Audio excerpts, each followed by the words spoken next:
Good evening, all the aspirants present here. This is going to be our debriefing session, which will be taken by Dr. Asif Iqbal, sir. He is a HOD, Respiratory Critical Care and ECMO Services at Apollo Multi Speciality Hospital, Kolkata.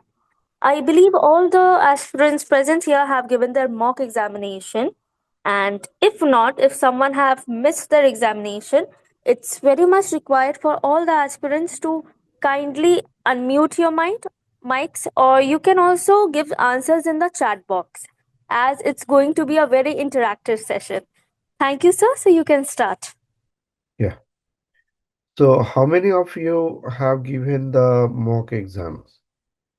Please, you can raise your hand or you can write down in the chat box.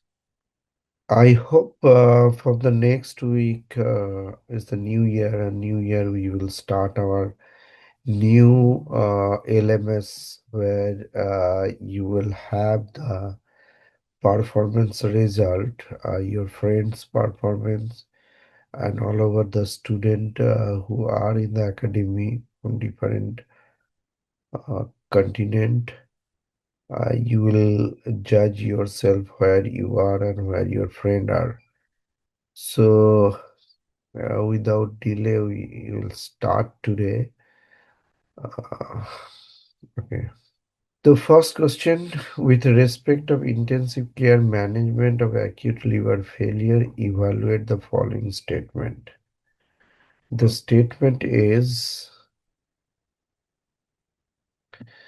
acute liver failures is typically associated with low output circulatory state, frequent mandatory vasopressor therapy,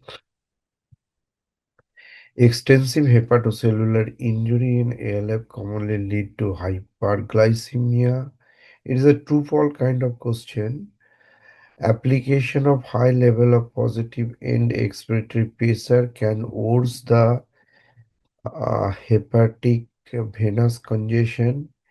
Invasive cranial pressure monitoring is recommended. Patient with mild grade 1, grade 2 hepatic encephalopathy and N-acetylcysteine has demonstrated benefit selected patient with non-paracetamol related acute liver failure. So please put your answer in the chat box. Can you please give your answer? You can try at least, yes. Abrar Ibrahim, yes. Anyone? Abrar has tried. So acute liver failure typically associated low output or high output. What Abrar said? False, yes. Then next one, extensive hepatocellular AF commonly lead to hyperglycemia or hypoglycemia. It's actually hypoglycemia, so it's a false. Then application of high level positive N-expiratory pressure PEEP can worsen hepatic venous congestion. Some of say false, some of say true. Hepatic congestion is true. I will explain one by one.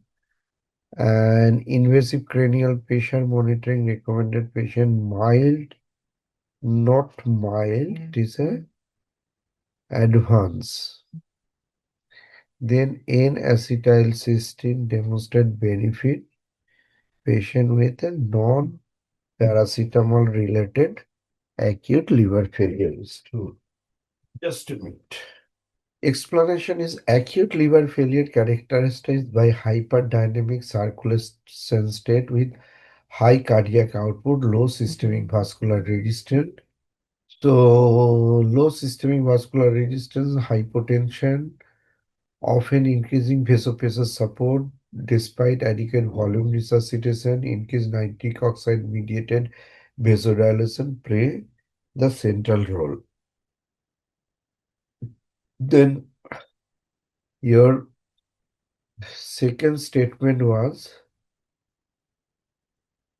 hepatocellular injury cause hyperglycemia. No, Hepatocellular injury is caused the hypoglycemia. Why? Because it reduces the glycogen store and the impair neoglycogenesis. That's why there is a hypoglycemia. Third one is your